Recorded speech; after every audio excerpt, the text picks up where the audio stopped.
Good afternoon. Can we start our next session?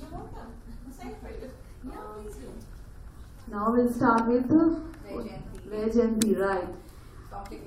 No, it's not complicated. It's first time I'm listening your name. I will not get any difficulty to speak out. Now we'll start with you only. We'll have a great pleasure to listen to you. It's priceless.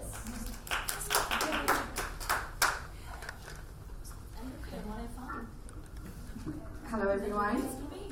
I work a lot when it comes to skill development and I work mainly with children. This topic which talks about what is the right kind of education which ignites fire in my belly is something which is very close to my heart because I have two teenagers who happen to be my children, and I imagine as a parent which education is going to inspire them and aspire me to see that my children are doing well in life. For me, if you ask me, because I work a lot with children, so from the teacher's point of view as well as from a parent's point of view, the kind of education probably which would ignite a fire in my belly would be the education which would allow me to take a step back and look at the problem from a different perspective, not be cliche. What is happening today in most of the education system is a very cliched way of, imparting the education. So probably what I would want is an education which would allow me to think back by taking one step back and looking at the situation from by far and have a better angle at it. I'll give you a few examples about it, how and why I'm saying all this. For an example, we just did a survey in a nearby village in Bihar where it was a government-run education body which comprises of around 30 to 40 children, all class 4, 5, 6, all studying together in one batch. You can imagine the level, class 4, 5 and 6, all in the same batch. And when we asked them that, what do you want to be in life? You know what they said? They said, हमें तो जो दरोगा जी है ना वो बनना है. So imagine that what their capability of the thought was limited only to that darogaji, because probably in that village, what was the most powerful person in that village was that darogaji. Probably he was bossing around and making money or whatever. So for them, no doctor, no scientist, no politician, no engineer, that is not what they want to be. They want to be, daroga. Daroga is like the police inspector of that particular village, is what they aspire to be on. This is not the education that we're looking for, which is going to ignite fire in probably anyone's belly. Probably the fire would be probably of only hunger. That's about it. Every time that they would speak, they probably would talk about mobile phones, because even in villages, mobile phones are like very, very popular. And when we asked them that, what do you say when you pick up the phone? And we kind of like said, all right, this is a dummy phone. Imagine this is ringing, and pick up the phone, and how would you answer? They said, hello. I said, all right, fine, that's good. Now let's talk about the basic ethics. Today, if I come and meet you, how would you greet me? They did not know. They do not know that that same hello which they're saying on the phone is the same hello which you're supposed to use to greet the person in front of you. So probably what the point I'm trying to make here is that the education which probably is being imparted today in schools and colleges is very limited. It is beyond ethics. It is more and more so very mechanical. And now where we are heading towards is the mechanical world. The robots can do that job. What we need right now is people to just think back more emotionally, so that the children can be incubated with values of ethics, values of teamwork, values of giving, of social entrepreneurship, and to think out of the box. That's very, very important. I run a small cell which is all about child entrepreneurship, and I teach a lot of child entrepreneurship as young as to 7-year-old children, and soon I'm going to have a summit which is all about child entrepreneurship.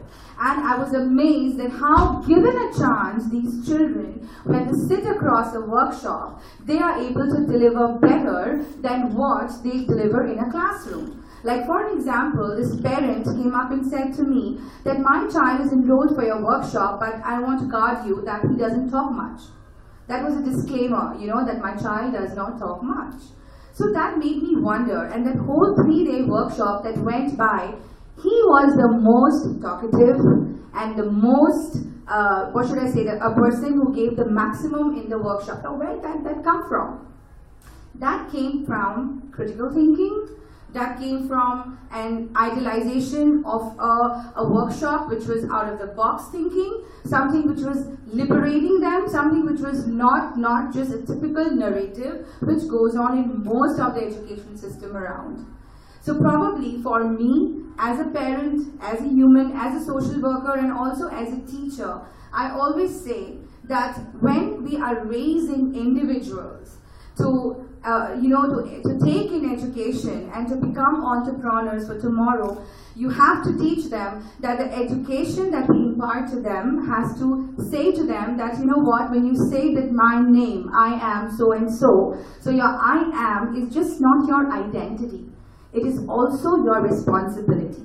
And that responsibility will only come when they are allowed to manifest this critical thinking from a very, very young age. And that education is what probably would ignite that fire, which also constitutes a big part of the human body, to mechanize in a much more fruitful manner. So that when the child says that my name is so and so, it is more of an individual, a citizen's responsibility than just an identity saying that my name is so and so.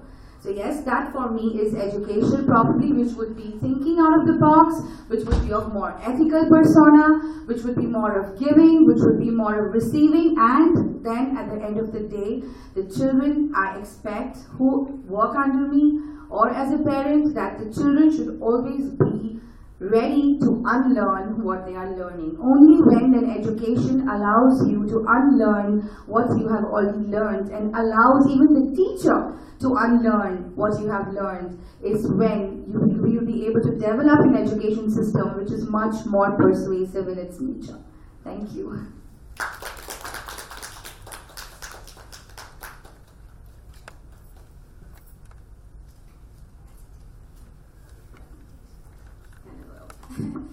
Thank you all for being here, and thank you, Vijay Auntie, for just your words of wisdom, and just went straight to the point. And I feel like you were reading everything I was preparing. But we didn't even get to talk before this.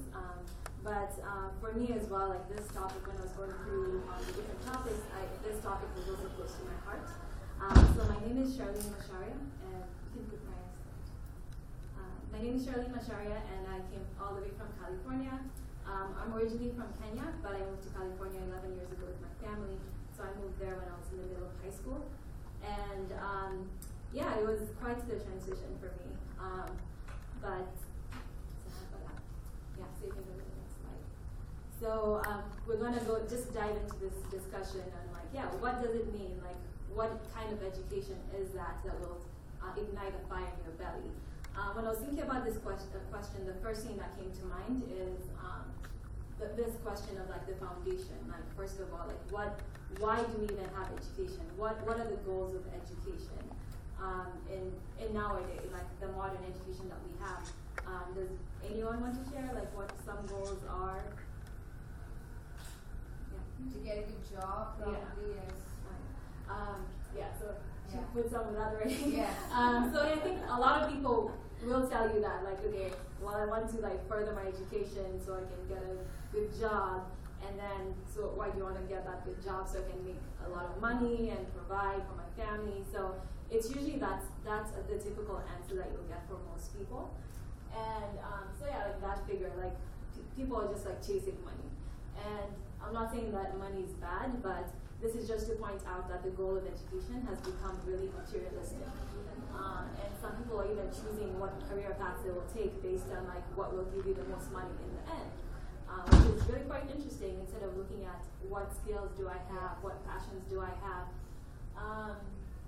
then that's a quote that I think the form already came out weird, but it was pretty much saying today's education is pretty much students have to cram for these tests, and it's just a rat race that they have to go through, and then in the end it's just okay, in order to chase this money.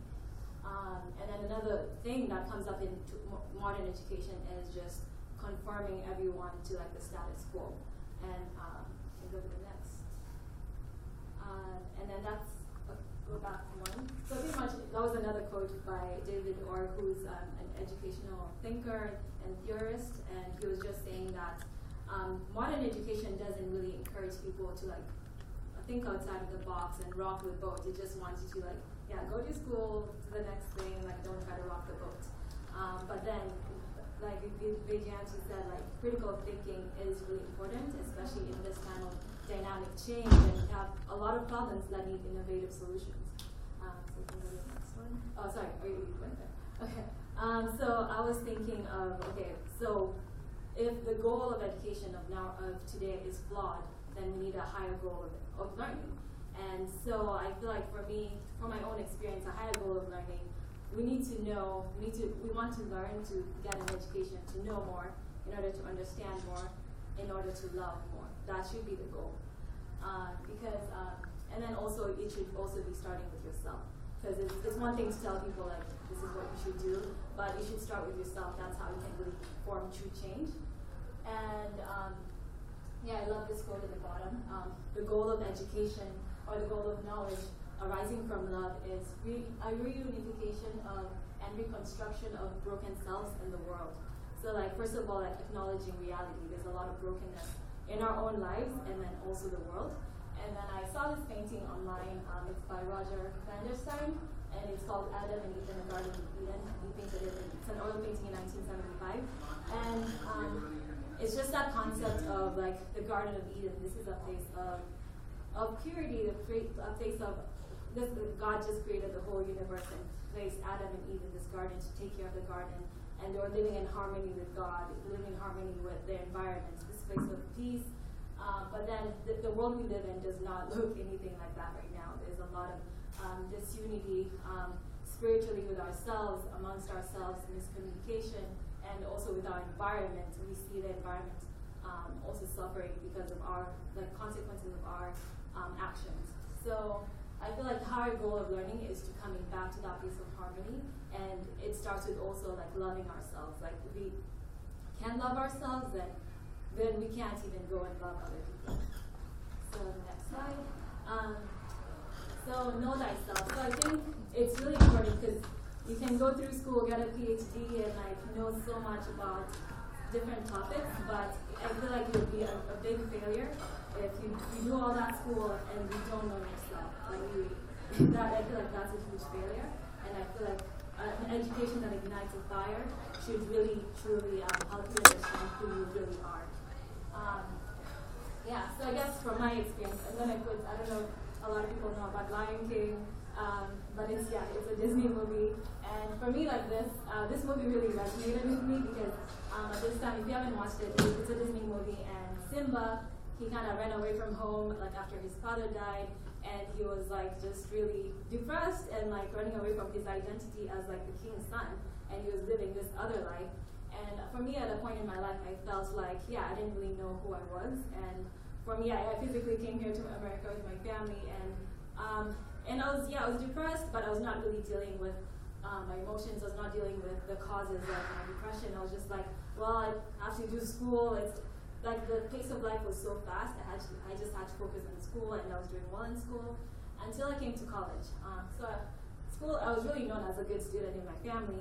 But then when I came to college, I did well my first year, but my second year, I failed a class, and then I failed another class.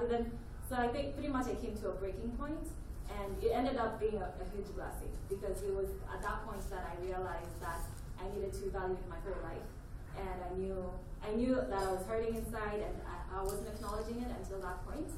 And so that's when I was open to really being open to a different kind of education, not just filling my mind with information, because I was trying to, at that time I wanted to be a doctor, and I was on the pre-med track, and there's a lot of cramming in the science classes.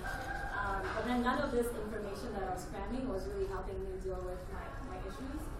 So at that point I had to switch my major, and I decided to switch to psychology.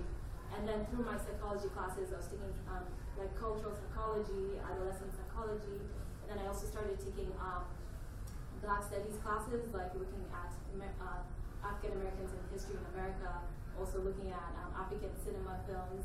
And so when I was taking these classes, like they were forcing me to confront issues that I didn't want to deal with, and it was crazy because I was coming to class and it was forcing me to like deal with my own inner issues, and that was amazing because it forced me to do that inner work of just confronting my reality and also the circumstances that put me there, also the systemic injustices in the world, other structural things like racism and other things that were affecting me. And so for me, at that point, education became empowering because it was giving me the tools and the terminology to know that, it's not just me who's facing this. There are other people in the world who are marginalized for whatever reasons, or also this depression that I was going through. I was able to like look back in my past and reflect on that. So anyway, at that point, education became really empowering and a source of healing. So pretty much I was saying how if we just tell people, the goal of education should be making money, maybe that part of education will be really missed because education should be really learning about who you are. And then so this is some of the things I learned like through my classes. There's a critical race theory, and it's pretty much the same thing I shared, but then applying it to like society. So like I shared, like for me, I had to confront my issues. So I feel like I was learning that society likes to pretend like these things are not happening, even though there is still racism and various forms of oppression going on in the world, and we should confront it. And then from there also look at how can we challenge those narratives and how can we make a difference. But it starts with confronting it. And then so I ended up switching my major to psychology, and but I was like I still want to be a doctor, but I was just at that point I just wanted to learn and grow. The end goal wasn't too important. I knew it was transforming me from the inside. And also I was like, okay, if I want to be a doctor, like it doesn't make sense that I want to go heal people when right now I'm broken myself. Like I should heal myself first. And then after that, obviously I'll have the tools to empower other people and heal them, whether it's through medicine or whatever. So these are some of the things I was reading through my classes, and pretty much, there are different authors and different educators who were thinking of education in a different way. Like not just look at the teacher standing there in the classroom and the students just eating up whatever this teacher is saying, but looking at students and really asking them like, what is in your hand? So I took that quote from the story of Moses and like God telling him like, what is in your hand? And God was calling Moses to be a deliverer of his people. And he was like, why me? Like, I have no qualifications. But then God's like, okay, what's in your hand? Like, he had this staff, he was a shepherd. And sometimes we ignore what's already in our hand, like the experiences that we already have, the talents that we already have, the influence, our spheres of influence, our friends, the things that bring us joy, the things that we're passionate about. Like, all of those are a staff in our hand that can do like miraculous things. If we just have that person who can point it out, like if those are the teachers who can see that in you and call it out. So I feel like, education that's transformative will look at each of the individual students' strengths and call that out instead of like trying to see, okay, you're not good at this, you're not good at this, but like what is that student good at? And then highlighting that, and then also encouraging them to pursue whatever passion that they have. Can go to the next one. And then this is other stuff I was learning through my classes. So pretty much like looking at students not just as these are people who just need, not just as like pretty much like empty bank accounts that need to be filled, but looking at them as the students are already wealthy, as coming into your classes, that they already have a wealth of experiences, they have a wealth of cultural capital, like they're bringing in information passed down from generation. So looking at your students as they're already rich. So it's just like helping them discover those treasures that are already in them. So, and then also cultivating that in the classroom, like not just you, the teacher speaking the whole time, but encouraging the students to share their experiences, to share what they already know, and then creating that safe space for conversation, even hard conversations and questions to be asked. yeah, so these are different kinds of capital that they're talking about. Cultural, okay, you can go to the next one. I think no one explains it more, but I'm not going to read all that. So pretty much there's a lot of capital. Like we think of wealth in terms of money, like okay, there's students in our class who are from impoverished backgrounds and you're just looking at their lack, but then there is a lot of wealth and like I said, the experiences, the families that they're from. Linguistic capital, there's a lot of students who are bilingual. So looking at, instead of, start looking at the positive and looking at the strengths and those things that students are come into the classroom with. And then I just wanted to highlight this about cultural capital. So they defined it as the sense of group consciousness and collective identity that serves as a resource aimed at advancement of the entire group. So we talked about education. The goal of education has been materialistic, but we need to move to becoming more holistic, looking at the whole self and empowering the whole self.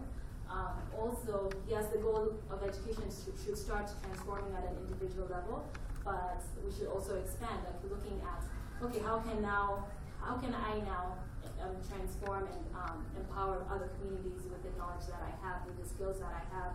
So not about me just making as much money as I can, getting ahead of others, but how can I help the next person? How can I lift as I climb? So some people got me to where I am. How can I lift those and mentor those who come after me? And so that's, in a nutshell, I think that an education that ignites that fire in your belly is an education that really helps you confront reality. So starting with yourself, confronting your past, reflecting on your past, in order not to repeat the same mistakes, and then also confronting the things around you that may not be nice, but you just need to confront it first. And then also education that helps you discover the tools that you already have, the power within you to in order to heal and to transform yourself and to transform your environment. And also an education that really encourages you to dream big, that doesn't limit you by where you're from, but it's just really, really hopeful. And also dream big, to dare boldly, and also rooted in purpose, striving for truth. And also, as we said, the goal of all of this should be loving other people, because you can have all the education and then use it towards creating bombs or whatever. So it's it should be about how can we really love and transform everything, just being based on love. So for me, education was really empowering. So at the end of that whole story, so I ended up not going to the medical route, but then I ended up going into education. It was it makes sense. I'm really passionate about education and empowering the next generation, as I have been empowered so far. So I'm also a graduate student studying education in Santa Barbara, and then we'll see where it goes from there. So thank you all for listening to us, and I think this is the question and answer round. So if you have any questions for me or Vijanti, or any comments if you have on the topic as well. We're here to learn as well, so feel free to chime in. Charlene, it was a pleasure listening to you because you're so young, and that was a masterly dissertation. Thank you. And I think at your age, if you're going to talk about centering on experiential learning, that means a deep thought or the catharsis has already happened with you. So that's beautiful. Congratulations on that. Thank you so much.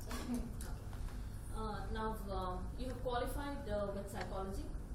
I graduated with psychology for my bachelor's degree, and then now I'm doing education. I did a master's in education first, and then I'm in the PhD program. Okay, great. First year. So what's the way forward? How will you give back? My intentions, whatever I was going to become, I wanted to eventually go back to Kenya and give back. So that's still my intentions, long term. But right now, I'm involved with mentoring other undergraduate students in my college. yeah, and also, yeah, through my job, I also work on campus. So I connect first generation college students with resources that are there on campus, things that I wish I knew about when I was there. Yeah. Okay, can you just recollect some of the cultural issues that students have that you mentor? One of the big issues, especially like for America, it is diverse in sense of like there's people. Yeah, like I was an immigrant as well. I moved from Kenya, but also there's certain cities where, like for example, Black people in general in Santa Barbara are in the minority. So just that whole like feeling like, okay, maybe I don't belong here. So a lot of students may feel that way, and also so maybe, and for a lot of students, maybe their parents didn't go to college, so they're not really prepared for the college experience as well as other students who have. So I think those are things that I already experienced myself, and I feel like a lot of students also experience. Okay, that's nice. Thank you so much. Thank you.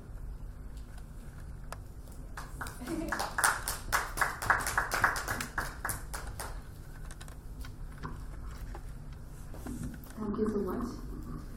Now, any Are we questions? going to the next session, or can I ask a question? Yeah, you can ask. Actually, we have much time. Yes. What's your account? Yeah, Vaijayanti, I think we are in the same boat. I'm a soft skills corporate trainer too. Right. So I connected with what you said in totality. And you said you work with children and you do special programs and child entrepreneurship. Yes.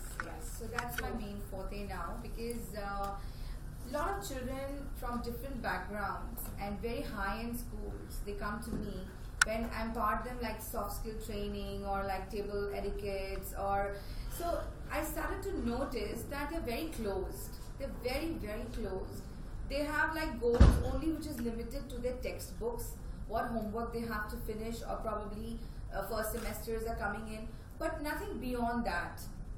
So then I thought that besides working when it comes to the ethical grounds for the children, that is, as you know, the fine dining and everyday soft skill training and lift mannerisms and telephone etiquettes, let's start working on something like an entrepreneurship, because it's okay to have a 9-to-5 job. I'm not saying that each person needs to be an entrepreneur, but if you have an entrepreneur mindset, then my thinking is that a 9-to-5 job becomes easier. Now, if you ask me how, entrepreneur is self-dependent, knows how to market himself or herself, knows who the client is and what to offer to the client, knows public speaking, knows confidence building. So all this is what we need in a 9-to-5 job. And this can only happen if you have an entrepreneurial mindset, which I really observed very closely was missing in my children too. So that's when, from the last 6 months, besides working for soft skills training with children, I also started working on child entrepreneurship. Did a big research on India being called a third world country, and yet finding so many young prodigies pan-India, as young as in class 2 and 3s, and I invited them for my upcoming summit, which is happening on 16 June in Kolkata, to speak as panelists. So my entire panel is full of CEOs and innovators who are under 18. Not one panelist is above 18. I have a guy who has made the smallest satellite in the world, which is taken up by the NASA. I have a girl who has made 200 websites since she was 10 years old, and she is termed as the youngest CEO in the world. I have a young prodigy coming who completed her class 10 examination while she was just 7 years old. So I want to actually highlight such entrepreneurial skills, such prodigies, such out of the thinking box, which just children, I want them to work as magnets. So that is why in the last few months I did a high-end research on these children, and then I thought just incubating entrepreneurship in a form of a pitching is not enough, which is happening in India at a big level, like the different organizations who are highlighting only the pitching. What is also important to hear them out. How are they balancing education, and how are they balancing this big idea? How are they balancing the emotional quotient when it comes to handling and probably convincing their parents and the teachers that they want to do something which is beyond academics? So that is why the last few months I've been working very hard, and I'm coming up with this summit on 16th of June. And yes, that's my goal now, to work big time for child entrepreneurship. Wonderful. I would like to partner you with that. I would love to. I would love to.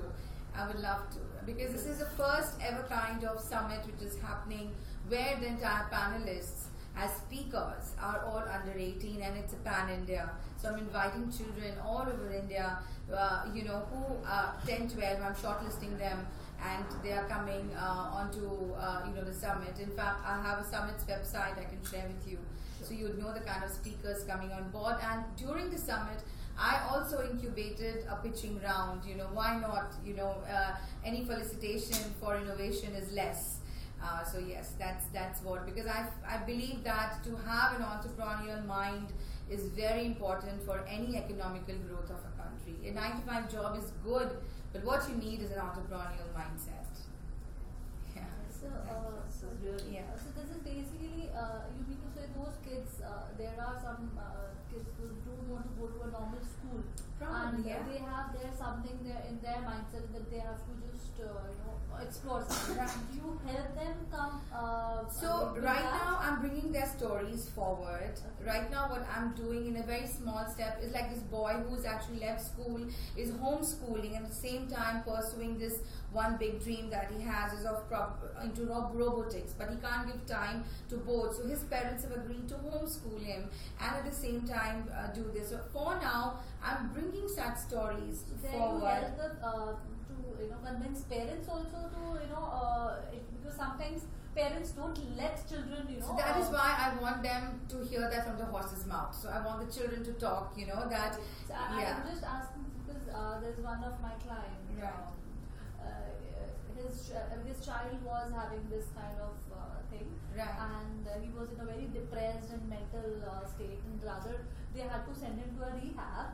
And so I tried and helped because I am Vastu and the geopath energy consultant. Okay. So I tried to balance his certain energies, and then probably we helped him come out of the rehab, and now he's very much settled in his house with Right. his probably good energies.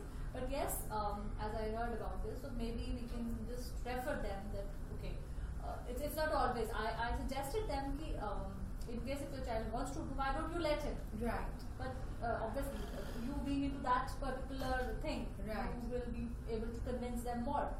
I would love So to. it just clicked Yes, me. because my motto is that from my summit, even if like one parent body, one institution, one child, only one child out of the 200 delegates which I'm expecting, or the demographic or audience present there, even if like one soul goes back motivated, I'm back on for the next summit in next year for sure. So that's enough for me. So I would love to be connected to the young soul, and if I can help in any way, I would love to try do and that. connect so Thank that- you. You can That's you it. can have my card. It's a drop in the ocean, but hats off to you because we need to be such drops, of course, because most people, feel, I've been an educationist for 7 Yes. years, Right. now I quit to start a company called Preparing Young People for Life. Lovely. And you see, most people, the education is nothing but just those textbooks. Yes, yes. And most of our kids don't get on to be lifelong learners. Yes, yes. So, doing a tremendous work, I would say. Thank you so much. In fact, I knew I'm on the right track when one day I was just doing my research, sitting with my daughter, waiting for her dentist appointment. And she said, "What are you reading?" I said, "I'm researching on child entrepreneurship." "Really? What is it?" So I told her, this. "Oh, even I want to be an entrepreneur." I said, "Wow, but I want to be a child entrepreneur." I said, "Amazing." Next day, because she has a lovely pet at home, she said, "All right, I've got my incubated idea as to what I want to do." I said, "What do you want to do?" "I want to design clothes for pets." And that's how she formed her couture line, and she calls it couture. She doesn't even call it clothes. She called it high-end couture. So it's actually, she's called it the Poochie couture, and it's soon going to be online in the month of May, when she's coming online with Poochie couture and designing clothes for pets.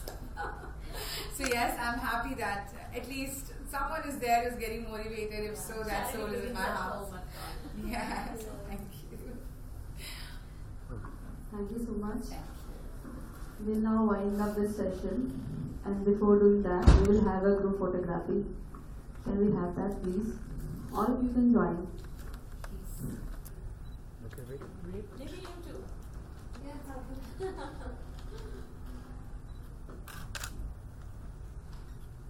Yeah. Thank Thank you. you. Yeah. One with my phone, please. Can we just get